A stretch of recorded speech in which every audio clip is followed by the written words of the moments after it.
Robert, before we speak about Ralph Waldo Emerson and William James specifically, I wondered if you would be willing to tell me, why did you decide, of all the people you could write biographies of, to do them of Henry David Thoreau, Ralph Waldo Emerson, and William James? Well, I didn't decide them all at once. I sort of picked one, and then one thing led to another. Which was first? Well, what I tried to do, I set out to write a biography of William James about 30-something years ago, and very quickly discovered that I couldn't do it. I didn't know enough about medicine. I didn't know enough about the history of philosophy. I didn't know enough about all kinds of things that he was interested in. So I had to put it aside and ask myself what I could do. And looking around on that, I decided, since I have lived for some time in Concord, although I wasn't brought up there, my family had moved there. I thought, all right, we'll try and do Henry Thoreau. And so I started there. And that led to, it took 10 years. And after that, partly at the suggestion of my mother, who said she liked what I'd said about Emerson, I thought, well, all right, I'll try him too. And did that. And then that took another 10 years. And so 20 years down the line, I finished the Emerson book and thought, well, all right, it's William James, now or never. I see. Now, initially, why did you want to do James? Because he was somebody that I really connected with and cared about and turned to. I went to school in the 50s, and what was taught then, or at least what I picked up, I'm sure all kinds of things were taught, what I picked up was that the great tradition in America was the Puritan tradition and its leavings, its afterward, and the dark, tragic tradition. And that the mere optimists, like Emerson, Thoreau, Whitman, those people were to be avoided. Mm-hmm. But I found myself reading these people anyway. I would try, dutifully, to take the tragic view of everything and the Puritan view of everything, but I found myself in the evenings going down and sort of slumming with these optimists, and enjoyed it and was reading them. And after I had written a few books, ordinary critical books, I found the world of critical theory becoming less interesting, and I thought maybe I will try what one of my teachers did, and that is writing a biography, which is at least a narrative. It's not sort of, here's what I think about so-and-so's work. And so today we're going to focus on more Ralph Waldo Emerson and William James. Okay. And I thought to start, for some of our listeners who might not be familiar with those, I mean, I'm sure most people, at least most Americans, are familiar with the names, but who might not be familiar with Ralph Waldo Emerson and William James, I thought it might be good if you could just say a few words to place them in American history. Okay, well, Emerson was born in 1803, right after the founding of the country. He died in 1882. His life takes up essentially the first three quarters of the 19th century, up through the Civil War, certainly. And he's a foundational figure. His address, called The American Scholar, was called by Oliver Wendell Holmes America's Intellectual Declaration of Independence. Emerson was a poet and a prose writer, wrote great essays, and his radical individualism is what a great deal of American character flows from, as well as American writing. He's a major figure. Mm. William James is the brother of Henry James, the novelist, and William was a psychologist, philosopher, doctor, and writer on religion. Born in 1842, he died in 1910, so we're getting down into the early 20th century with him. His life overlaps Emerson's by some years, and he, in fact, knew the older Emerson a little and picked up some things from him, although he's quite a different sort of thinker. And James's great achievements are in religious studies, a book called The Varieties of Religious Experience, another one called The Will to Believe.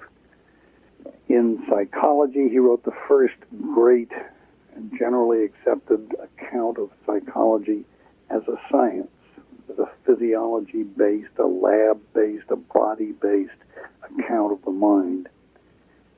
And as a philosopher, he's famous for a philosophy called pragmatism, which we've been hearing a lot of in the newspaper these days. The Obama administration is called pragmatist on many fronts. But James also pushed a theory called radical empiricism. Now, pragmatism is the view that you judge anything by its outcomes, all of its outcomes. In other words, if you march into a foreign country and make a mess of it with good intentions, the good intentions don't count. It's what happens. It's events, results, and all of the results, good and bad. Radical empiricism is a view that's often sort of opposed to idealism, which holds that what's real is everything we experience. And the interesting thing about that is that anything that we experience can't be excluded. So all of a sudden, dreams, hallucinations, all kinds of things, if we experience them, have to be considered part of the real world. James also a very powerful and transitional figure. So, Robert, my interest in all this is that I have been studying and practicing a contemporary spiritual path, and I started to wonder what the American roots of that way of thinking might be. And I started with Emerson because I saw similarities to his thinking to some of the things that I was studying and learning about myself. And then, of course, once you start somewhere, just like you started your biographies, one thing leads to the next. And I've kept on learning how thoughts have developed, not only in America, but in the world. And the first thing I wanted to speak with you about, at this point, is that it became clear to me as I read your biographies and as I've read other things about Ralph Waldo Emerson and William James, that they were both part of a modernization process that was initiated by the Western Enlightenment in Europe, that came to America. I mean, the American Revolution and the creation of the American nation was really a putting into the action of nation building a lot of the principles of the French Enlightenment. Yep, true. And that brought the world out of a period which was really, in terms of thinking, dominated by the church, dominated by the great traditions, and started to bring in a secular possibility for understanding the world. Now, in Emerson's case, he was earlier, as you said, than James. He was inspired by Goethe, as you write about in your biography. He is probably most easily associated with Romanticism, the German Romanticism of Goethe, the English Romanticism of Wordsworth and Coleridge, and seems to set himself up against the kind of empiricism that David Hume was promoting, the scientific, the very hard scientific view of reality. And first, I guess I'd just say, would you agree with that? Well, yes and no. When Emerson was a young divinity student, he got to studying Hume, and whether it was Hume or something else at the same time, he became temporarily blind. There's a kind of mind-induced hysterical blindness, it's called, and was unable to read for most of a year. It's as though Hume put his eyes out. At the same time, Emerson is an Enlightenment figure himself, and his foundational reading, much of it is in a group of people called the Scottish common sense philosophers. Adam Smith and a bunch of people who came after him. And Scottish common sense is a sort of continuation of the Enlightenment, except that it's trying to include and make room for religious matters or more spiritual matters. Emerson has a strong allegiance to the Enlightenment, and he loves it, and he follows that path to individualism quite a good deal and never turns his back on it. But as he went along, he managed to fold into it this Scottish common sense, and also the Eastern Enlightenment. Emerson was one of the first people to read the new English translation of the Bhagavad Gita when it came out, and it became a book that he passed around to his friends and to his circle, and they all read it. And Henry Thoreau began to read Eastern philosophy with a vengeance. So I think by the time either Emerson or Thoreau is doing their serious, mature work, there is the beginning of a strain of Asian thought and enlightenment in there as well. So it's a little more complicated that way. Right. So it's misleading, although not, I suppose, completely wrong to just lump him in with Romanticism. Yeah, I don't think that will quite do it on the surface of it. One of the many things I love about Emerson is that he's quite open to science. When he was a young man, he was a minister, and he became a very important minister very quickly in a major Boston church. It was a very big deal. He was on the school board. He was chaplain to the Senate, all these things. And he's about 30.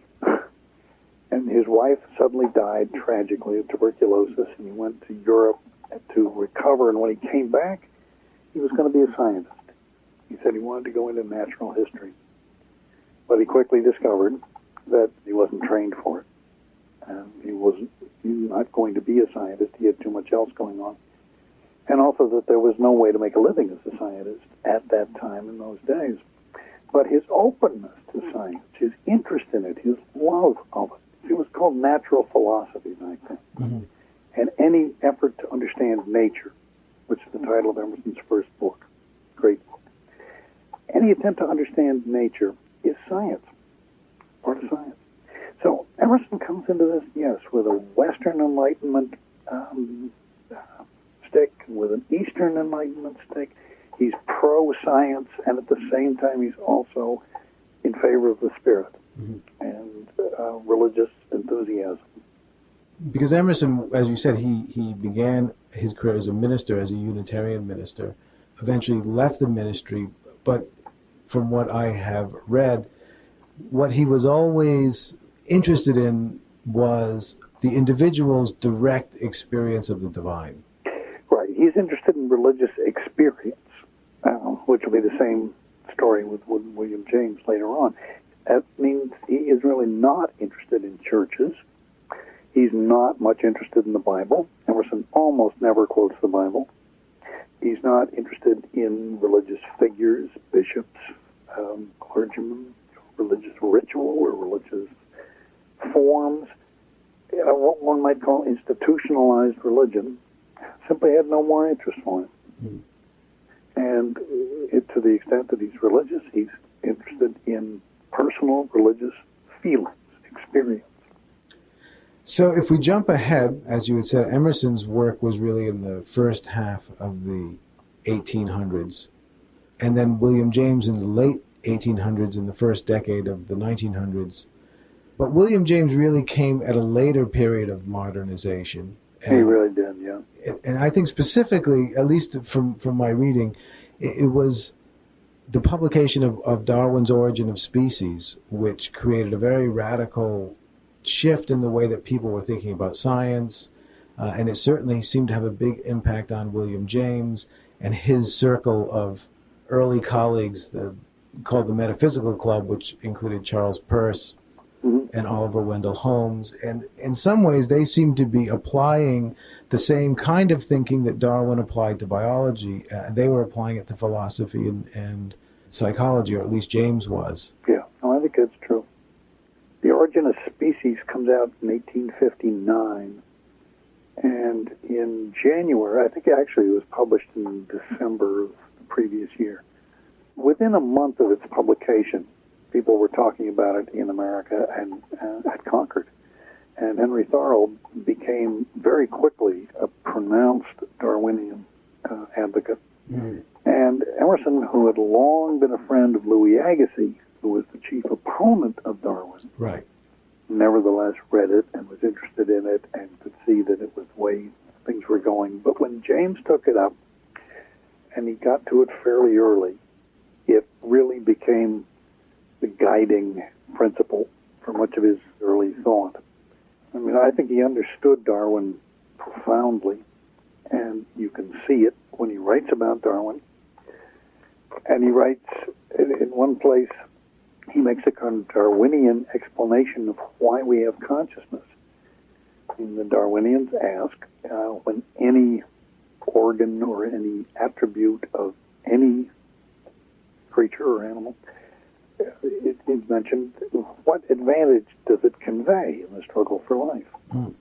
And James would go ahead and ask right flat out, all right, consciousness, that seems to be one of the big things that we have as people that many creatures seem not to have, or even if they do, it's in a slightly different form. What is the purpose, the evolutionary purpose of consciousness? And he has a wonderful answer for that, sort of an answer. It's a suggestion. He's not a dogmatist. He says, could it be that what consciousness gives us is some way to pick through the blinding, dashing world full of impulses that we face every day? Open your eyes and look around. I'm looking at hundreds of books, hundreds of pictures on my walls, paint, there's flies, there's a fan, the floor is covered with other stuff. What do I focus on? What do I give my attention to? Mm-hmm. James came to think that consciousness, the function of consciousness, was to permit us to focus our attention on this and not that, to try to do this or not that it was a selecting principle, mm-hmm. and that was what gave us evolutionary advantage. That's a wonderful insight. Did Emerson also use that phrase, selecting principle, or was that only James? It's James's huge emphasis. He's interested in attention. Emerson did once say, man is a selecting principle. Okay. So it's back there also. If we move on, one of the ways in which I've been thinking about Emerson and James, and I think in a sense this is easier to see with Ralph Waldo Emerson than William James, but in a sense I was thinking that, I mean, certainly they were both teachers and both phenomenal teachers. Their students, if as they say, you recognize the teacher by their fruits, Emerson and James both had some pretty powerful fruits. Yeah, that's true. Amongst their students. But I also was thinking that in many ways, you could see them as spiritual teachers. I'm not sure they would see themselves that way necessarily, but if I define a spiritual teacher as a teacher who both teaches about the nature of reality, but also teaches about how to then relate to that reality, then I see in Emerson's case, in his transcendentalism, he speaks in nature, and then in his essay, The Oversoul, about the fundamental nature of reality and the fundamental nature of a human being as being a collective soul that he called the Oversoul. Mm-hmm. And what he seemed to be teaching people and also trying to put into practice himself was what he called self-reliance, which was more than just rugged individualism. It really was trying to rely on that deepest part of oneself, which is the collective part of humanity. Yeah, it's really, self-reliance is a kind of a misleading tag for it because it suggests the self-sufficient individual. Mm-hmm. And Emerson was not really interested in that at all. In another essay earlier than the famous one called Self-Reliance, he talks about it as self-trust. And I find that a more helpful way to put it, or less misleading, because what self-trust for Emerson is about is learning to trust your own best thoughts and learning to trust your own best self. And one of the reasons you can do that is that you do share a mind with all other minds. There is one mind common to all people, says Emerson.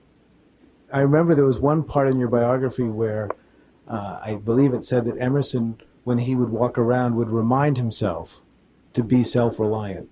Mm-hmm. Yeah, and it really struck me that this wasn't just a theory. It was actually something he personally was putting into practice. Well, you really had to. One of the things, Self-Reliance is the second essay in his first book of essays. But just before he wrote it, and while he was putting the thoughts together, he had done something called the Divinity School Address, given a talk in Cambridge. And the Divinity School Address is in favor of personal, spiritual, religious feelings, but it's a sort of an attack on historical Christianity. Upon talking too much about Jesus and too much about the church and too much about the Bible and all these things. And in protesting against that, Emerson kicked up a hornet's nest, and suddenly he was attacked from all sides. And the newspapers became filled with personal attacks.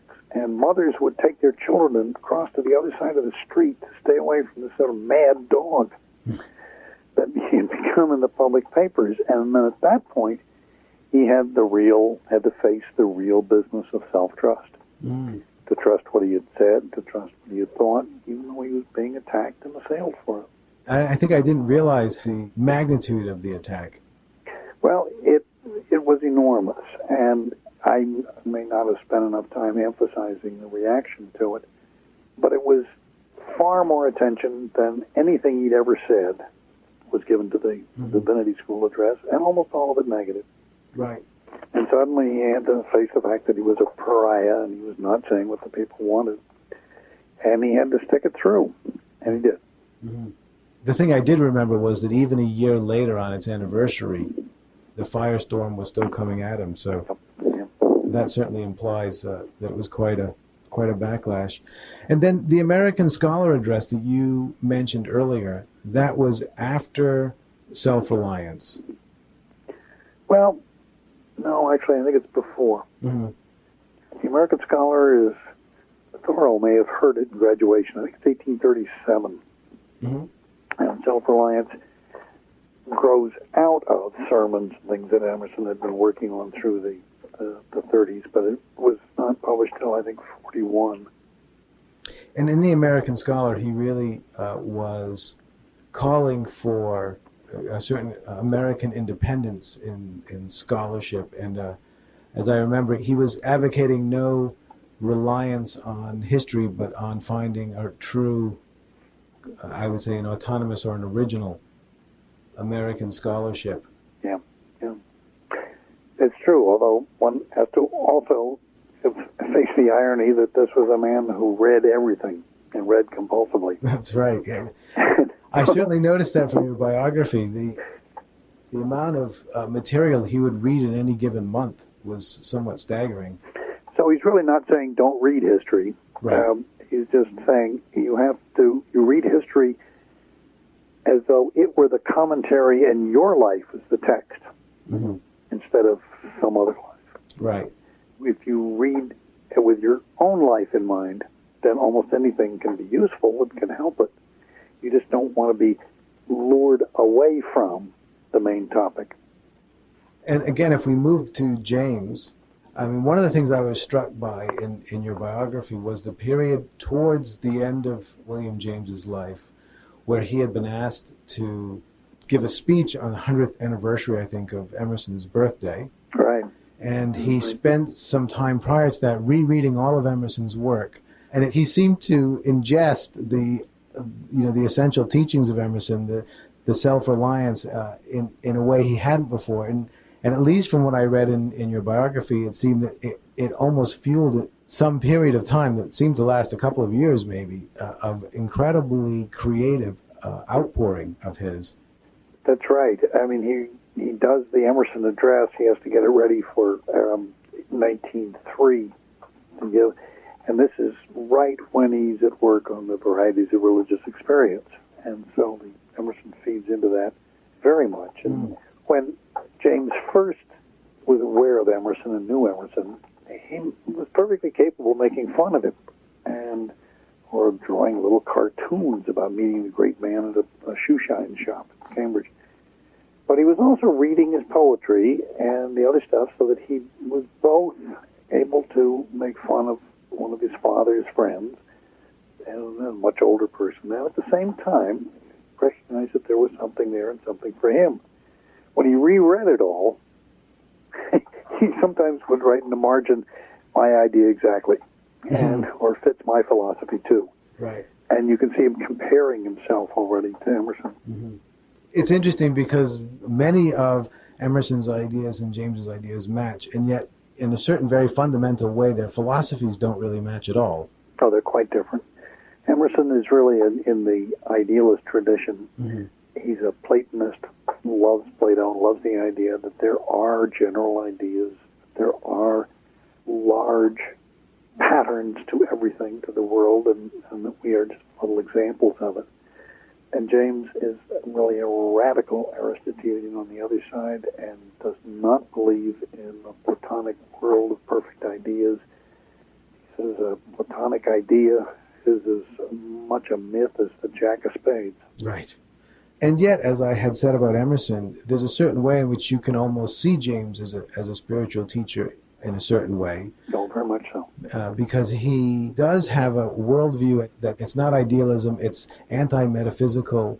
He, in his essays, Does Consciousness Exist in a World of Pure Experience? He speaks about reality being just what's experienced next. It's a very creative process, and every next experience adds to what was there before. And it's not all happening in some static metaphysical universe. No.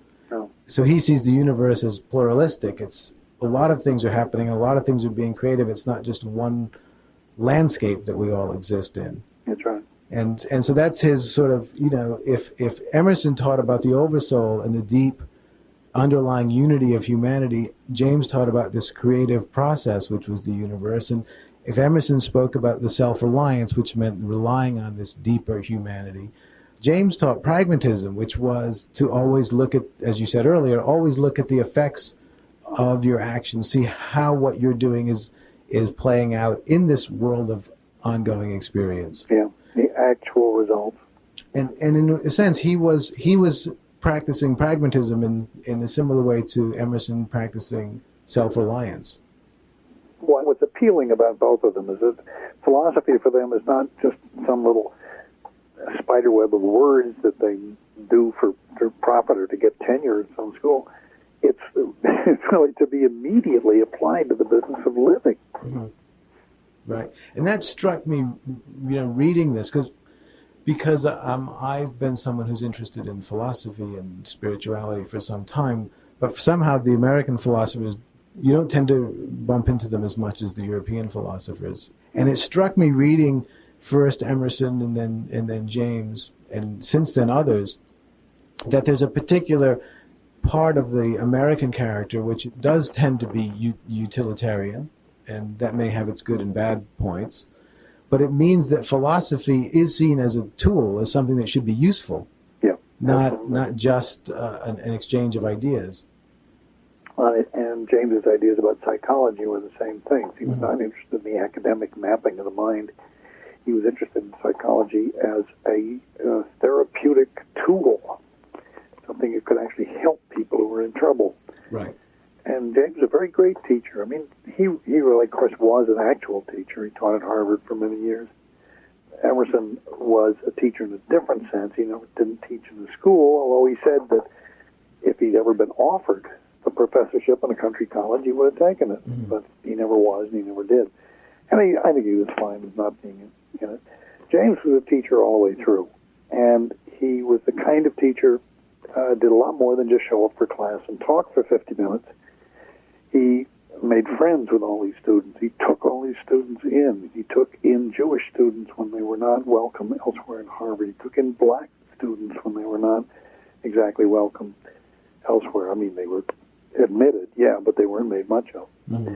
But James really, person by person, student by student, would take people in. I mean, he understood it.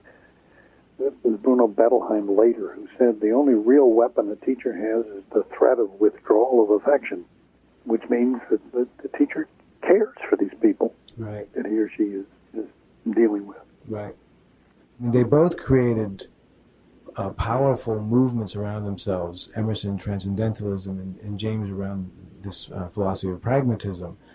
But they were teachers, as you're saying, in a very deep sense, and the people who learned from them and were inspired from them went on to have incredible lives themselves, to an extent that's it's almost staggering to think about. Around Emerson in Concord, you had Henry David Thoreau, as you've mentioned, Nathaniel Hawthorne. Walt Whitman was very inspired by Emerson, Margaret Fuller, and the list goes on, of course. If you keep going to further out circles, Emily Dickinson, Herman Melville. And then James, at a later time, in his circle, he had as his students people like George Herbert Mead, George Santayana, Josiah Royce, was very inspirational to John Dewey. And these are some of the great thinkers of the first half of the 20th century. So the effect that Emerson had, that James had in terms of these circles they created is almost beyond measure. It's very large, and they both recognize that a teacher's influence is like the ripples spreading out from a rock you throw in the stream. Mm-hmm. And I think they were both very conscious of this, and they lived for it in many ways, because both had wonderful teachers too. Who was Emerson's teacher? Well, Emerson had a number of teachers, one of whom was his aunt, Mary Moody Emerson. Mm-hmm. A wonderful, interesting, very odd intellectual woman of enormous firepower, who didn't write very well, but she had huge influence on all the Emerson boys, and particularly on Waldo. And also, as I remember, his relationships with people like, well, everyone, Henry David Thoreau, particularly in later years, but Margaret Fuller as well. They were very mutual relationships. Emerson learned a lot from the people in his circle. He was really creating a community of intellectuals and a community of partners. Oh, that's true. He even flirted with the idea of having a sort of university at Concord. That's right. What he ended up with was a sort of Concord free school, like the free university. Mm-hmm. Oh, I see. You mean in his house? Yeah, just his house became a sort of university in town. That's true. Now, I was also fascinated that both Emerson and James were part of intellectual circles, around New England, around Harvard University, particularly. But generally, it gave me an appreciation for the deep intellectual tradition of New England.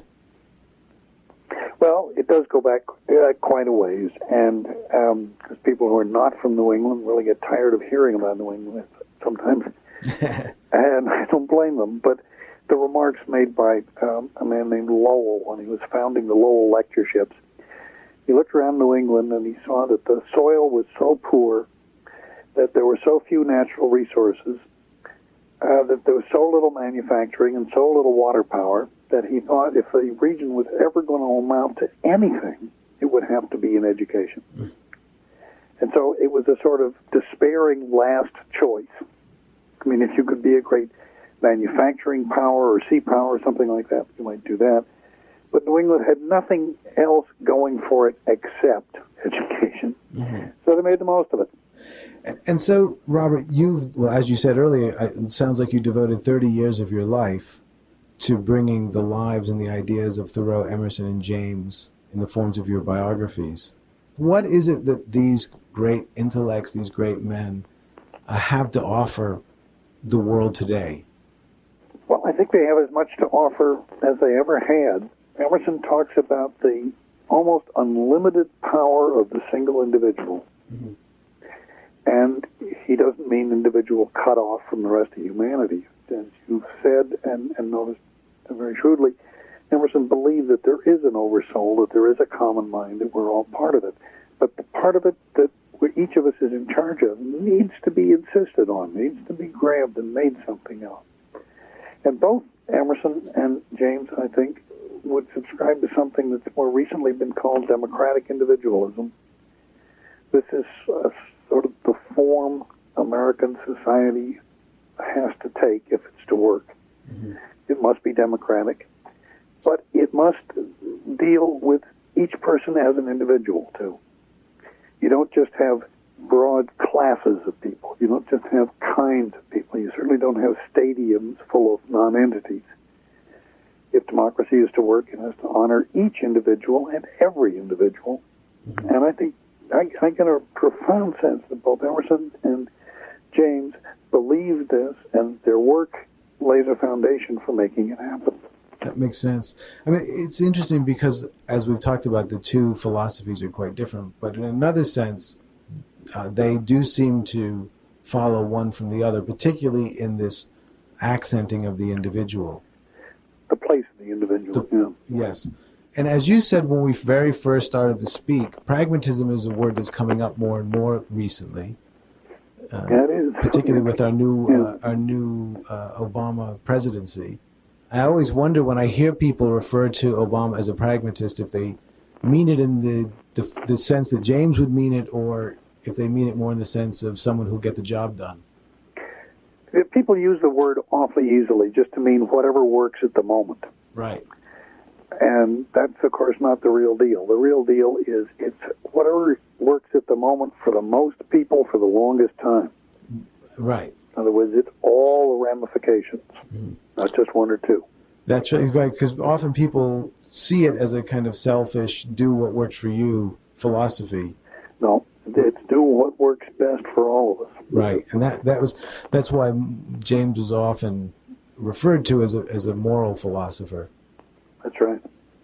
So I have a thought that I just want to check with you, because I've been reading that pragmatism is, even in the deeper philosophical sense, with people like the recently deceased philosopher American Richard Rorty and people like Cornel West, is actually having an upswing after going dormant after John Dewey for a number of decades. And it occurred to me that pragmatism was really part of this modernization spirit. It has a very can-do attitude, which probably comes right through from Emerson, and a real emphasis on the individual. And I wondered if, with the advent of World War I and then World War II, if that kind of faith in modernism, in progressivism, was shaken, which may have led to pragmatism fading from view. It's an interesting idea. It's certainly true that both Emerson and James were in some sense eclipsed in the middle of the 20th century. Mm-hmm. And I'm not sure of all the reasons. I mean, partly there was a sort of a surge toward socialism and the notion that these two people were really too much stuck with a kind of individualism we had to get past. Mm. But now that socialism and communism have a long history and can be judged by their results, as well as democracy by its results, people are looking back with new interest to these democratic individualists. It seems like it's something that can be built on. It's something that respects other people, respects people who are unlike us. It has a kind of tolerance built into it. And it looks like a buildable foundation. Somebody once said, I think it was Sidney Hook, said somewhere in the 50s or 60s, it's unfair, he said, democracy is being judged by its results, and communism is being judged by its ambitions. And you can't have a double standard. You have to judge both by their results. I had kind of been thinking that in the American mind, or in the stream of American thinking, there seems to be, on the one hand, and this is probably also reflective in philosophy in general, but since I've been reading the American philosophers, on the one hand, there's this pull towards or attraction to a kind of scientific, progressive way of looking at the world, and on the other hand, a more mystical, naturalistic, idealistic pull. Mm-hmm. And in America, maybe particularly, or maybe not particularly, there's running right through the middle of it is this shot of utopian idealism. Yeah. And I've noticed how there's an interplay between these things. I mean, everything's always heading in this utopian, utilitarian direction. And even the different thinkers will have their moments where they're more scientifically rational and progressive, and moments where they're more naturalistic, mystical, and idealist. Mm-hmm. And that all seems to create the tension that allows the philosophies to keep changing and developing and progressing. Well, I think both Emerson and James are open to science and the humanities. I think that C.P. Snow notion of the two cultures, the scientific and the humanist, doesn't work for America. If you look at Emerson and James, both of them were wide open to science, believed in it all the way down, and believed that it was completely compatible with a spiritual life. And that seems to me to get us past a famous little stumbling block. That you don't have to choose one or the other. You don't have to take science and oppose it to spiritualism, or a spiritual life and then not do science. It just doesn't work that way. If what you are interested in is understanding nature, and you understand people as part of nature, then I don't see how you can get rid of science. Mm-hmm. And if you follow James and the notion that what matters is our experience, but all of our experience, then I don't see how you can get rid of dreams and wishes and hallucinations and all kinds of other things as well. Right, that's true. Well, that's an interesting point of view, because I was struck in your biographies that both Emerson in his time and then James in his time called what they were working on New Thought. Yeah. Emerson referred to his transcendentalism and the ideas that he was working with as New Thought. James referred to pragmatism as New Thought. And it seemed to me that, in a sense, this American philosophy was carving out an alternative between, as you said, the rational scientific on the one hand and the spiritual idealistic on the other. And it was an alternative spirituality, if you will, or an American New Thought. I think it's true, and I think that what's also significant about it is that with both these people, you have thinkers who are able to express themselves to a wide general public. Mm. Professional philosophers can talk to each other, always have been, professors. But one of the interesting things about both Emerson and James are that they are philosophically respectable, but that they are eminently readable. It's true. And they were both wildly popular. We can get to them, yeah. I'm reminded of the student who was asked what a certain professor was like, and he said, "Old professor sure knows a lot, but he can't get it to me." Mm-hmm. And one of these people can get it to you. Right, that's true. Robert, this was great. I think that's perfect. Well, good. It's been great fun. Thanks very much, Robert. You bet. Thanks, Jeff. Bye now. Bye.